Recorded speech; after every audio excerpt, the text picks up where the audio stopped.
Show me your friends and I'll show you who you are. That is something that my parents always used to say to me, and I used to absolutely hate it. As a kid, I really didn't understand it, and then when I started to grow up, I thought I understood it. Studies show that people who have goals, who have routines, who have things to look forward to, live a better life. They're more balanced. They have less stress in their lives. They have a better mental health balance and overall better decision-making skills. People who don't have these goals in mind, people who aren't friends with their future self or can't even imagine what their future self looks like, tend to have a really hard time in life because they're not really striving to go anywhere. They don't know what direction they're going in.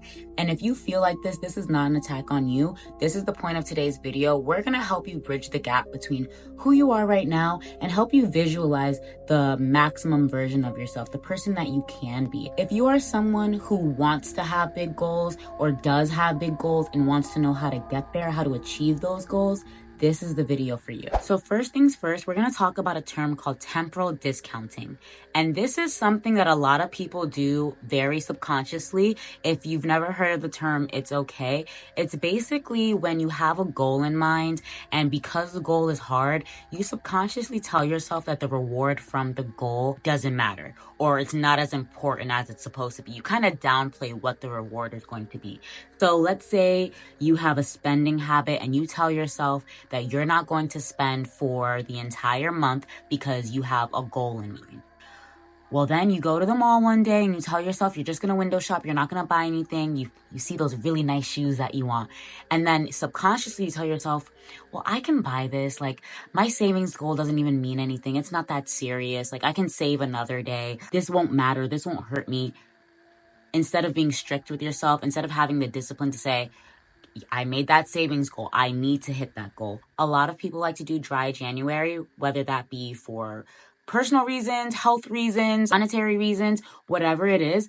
Let's say your friend invites you out, you're 1 week away from the end of January, and you're like, it doesn't matter. What am I going to tell myself at the end of January anyways? I can just have a drink now. You're just discounting what the reward will be just so you can feel better in the moment, but it won't benefit future you. It's completely natural to do this as a human, but every time we do this as humans, we are hurting future us. So it's not like in the moment you're hurting yourself, but future you doesn't get to reap the benefits because present you stopped the bag. This is why connecting and visualizing your future self, it's so important because it helps with discipline. People who know what the future looks like for them, people who know and visualize what future them looks like, they have that person in mind. They're always thinking and caring about that person. Although it's you, they're thinking about future them and doing things in the present to benefit future them. Another example could be your fitness journey. I know this is me all the time. I'll be in bed, it'll be comfortable, I'll be so comfy. I'm like, oh, I don't need to go to the gym today. I'll be fine. And then when summer comes around and I don't hit the goals I want to hit, I haven't hit my step goals, I haven't done the things I said I was going to do, future me is upset that present me or past me never did the things that they said they were going to do. And I downplayed it in the moment, even though I should have been doing it and making the discipline, making the effort to make my future self happy or make my future self fulfilled or proud of myself. Now that we know what temporal discounting is, now that you know that visualizing a future version of yourself is possible, now that we know the subconscious act of temporal discounting, it's time to actually connect your present self to your future self. One of the first things that you're going to want to do here is visualize. You're going to have to think about yourself. You're going to have to analyze yourself and say, what is it about me that I love and want to keep? What do you love about yourself? Are you a great person? Do you help others? Are you really strict with your boundaries? What are the things that you love about present you right now? After you write those things down, put those things aside. I'm happy that you have so much that you love about yourself. Now it's time to be a little bit honest and write down the things that you might not like about present you. Do you overspend? Do you overeat? Do you not work out enough? Are you not upholding your boundaries when it comes to your friends and your family members? Whatever it is, this is not to beat yourself up. This is not to make you feel bad about yourself. This is just going to analyze things that you can do better at, things that you want to be better at. You're going to write those things down. Those two categories that you just made, the things you love about yourself, the things that you don't like about yourself, this is going to help you conceptualize who future you is. Because you're going to keep all the things that you love about yourself. And then you're going to look at the list of the things that you don't like about yourself. And you're going to say, Future you doesn't disrespect her boundaries. Future you always keeps future you in mind.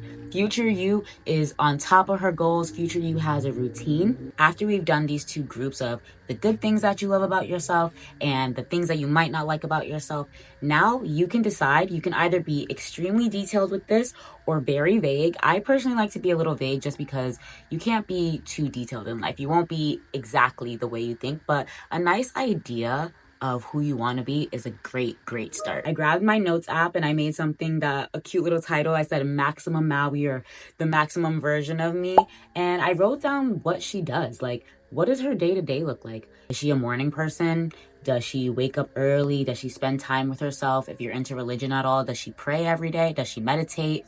What is it that you do? Do you journal every day? What does that morning routine look like for the future you? When you think about future you who has all the money, who has the career, who has the relationship, the friendships, what does their day-to-day look like? And this can be as super detailed as you want or as super vague as you want. But for me, I wrote down, I know future me has a morning routine that is super soft. She feels good. She maybe read, she might journal, have some tea. Every day doesn't look the same for her, but every morning she has a bit of a routine that gets her in the mood. She's listening to jazz music. I can just imagine it, just waking up and the birds are chirping in a nice, beautiful home. That's what I'm imagining for myself for future me. Now, if you're a little detailed, you can think, what does this future person eat?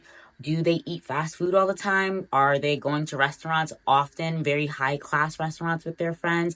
What is it exactly that they're eating? Do they change their lifestyle? Are they a vegetarian? What is it that you aspire to be in the future? And just visualize what that person's diet looks like. I know for me, I want to be at high class restaurants with my friends at least once every 2 weeks. We get dinner dates, we're getting drinks. That's just something so regular for us because we're making so much money that we can afford that. Or I'm having my friends over for dinner dates and we're having come over for some wine. We're doing game nights. That's what I'm imagining for future me because that's what I want. I don't have that now, but I know that that's something that I want in the future. And I can just visualize me and my friends in our long coats and our red bottom shoes going to really nice restaurants and just ordering up, having the best time. Another thing you can think of, what does that person do for fun? When that person has free time that isn't associated with social, it isn't associated with being at work, what does that person do in their free time? If there's something that you do in your free time that you don't like doing, erase that from your future person's perspective. That future version of you doesn't do the things that you don't like to do or that you're doing now that you don't like about yourself.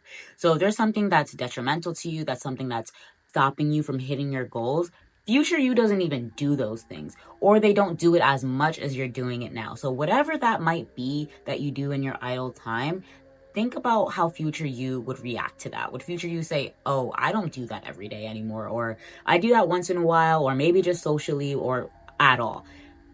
That's how you have to think about the future version of yourself. You always have to keep this person in mind because it's you. Now, this might be the most important part of this section, which is, who does future you hang around? What type of people are around future you? Like I said in the beginning of this video, show me your friends and I'll show you who you are. And that is so true. If there are people in your life who don't make you feel good, who disrespect your boundaries, who don't speak to you nicely, who put you in bad situations, who put you in harm's way, does future you hang out with people like that? And this isn't trying to be shallow. This isn't saying that you need to level up and change all your friend groups or change all your friends. But this is you analyzing, who do you have around you? And I always love to say that I love having certain types of friends because I get to live vicariously through them. So I'm not saying that you can only hang out with one type of person, but it's truly about how those people affect you and how you act around those people.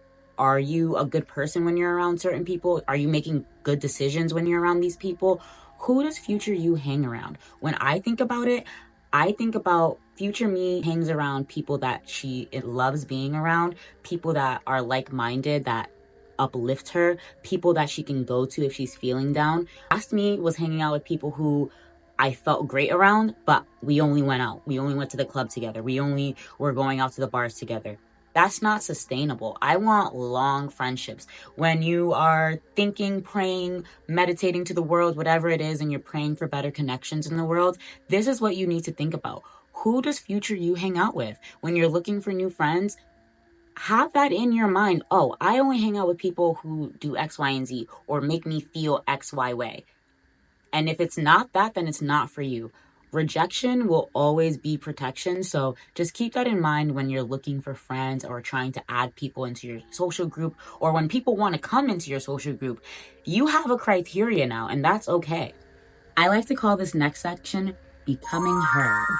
This is what you're going to do to bridge the gap. So now it's your present self watching this video right now. You've already analyzed who you are. You've already analyzed who your future self is. Now we're going to bridge the gap between those two people.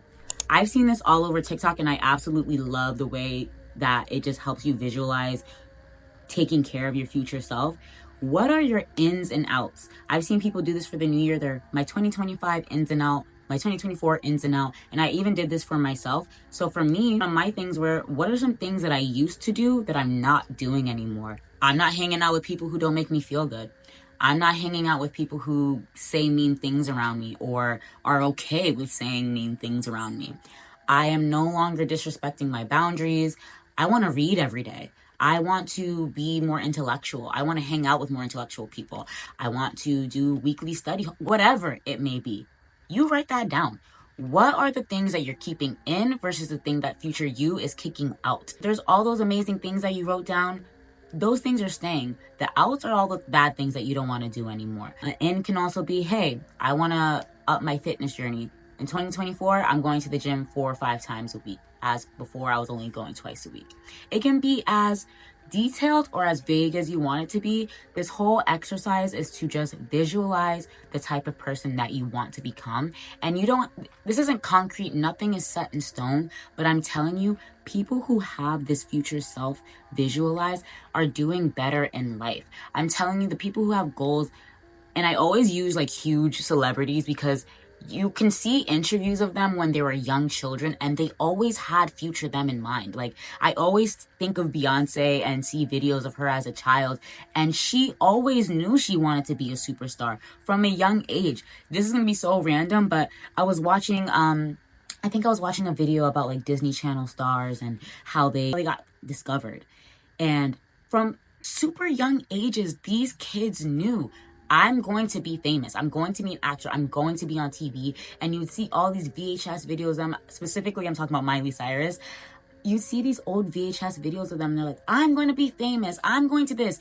That infamous clip of Kim Kardashian, I'm going to be famous. They know already because they see who that future self is.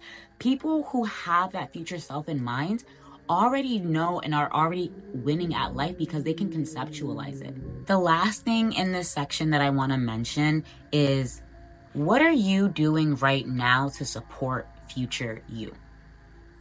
Are you doing the things you said you were going to do? Are you respecting your boundaries? Are you a good person? What are you doing right now to help future you? You have goals in mind. Are you taking steps towards those goals? Are you doing the things that you said you were going to do so future you can even exist? Are you saving the money? Are you making the plan? What are you doing right now that supports future you? And if you're not doing anything right now to support future you, start thinking of things that you can do to support future you. This is all going to help you hit your goals, become the person that you want to be. And I'm not saying this just arbitrarily. This is something that I've implemented in my life, and I promise you, it just helps so much. You know, people who they seem like they're full of themselves, but they're really not. They just know exactly what they want in life, and they're going to grab it. And this is exactly how they think. So you need to be like that. If I can do it, you can do it. And I know that we can both be the best versions of ourselves. So to initiate the process of bridging the gap, one thing that I did this year was write a letter to my future self. I saw my best friend do this, and I just thought it was really sweet. And you're just gonna write whatever you want to future you. It could be a year from now. It could be 6 months from now. I did mine 6 months from now just because I have a personal 6 months challenge for myself. So once I hit that date, I'm just like, I want to read that letter, see how proud of myself. And I know I'm going to cry. I just know I'm going to cry. But, actually, I can show you guys. Inside this envelope is a letter that I wrote to myself on January 1st. It was very tear-felt. And it just contains a lot of things that I want to do better for myself, because at the end of 2024, I was really emotional about where I was in life. I wasn't happy with where I was. I wasn't happy with the people I had around me or what I was allowing to be around me.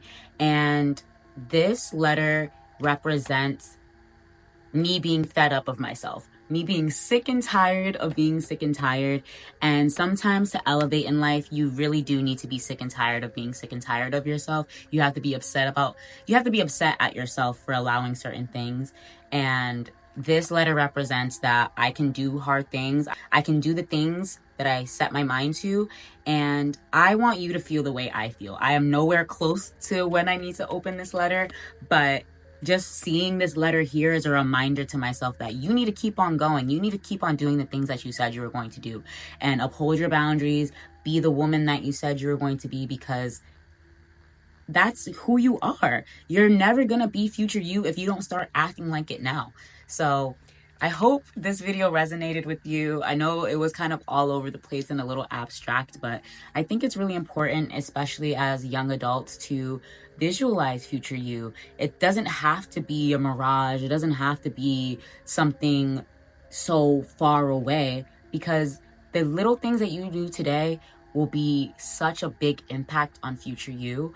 And I just hope the best for all of us. So if there's anything in life that you're going through right now that you want to be better, I know it'll get better. I know you will be better, and time heals everything. So with that, I hope you have an amazing day. Thank you so much for watching. If you made it this far into the video, please leave me a nice white heart in the comments so I know that you enjoyed the video, and I'll see you guys in the next video. Bye.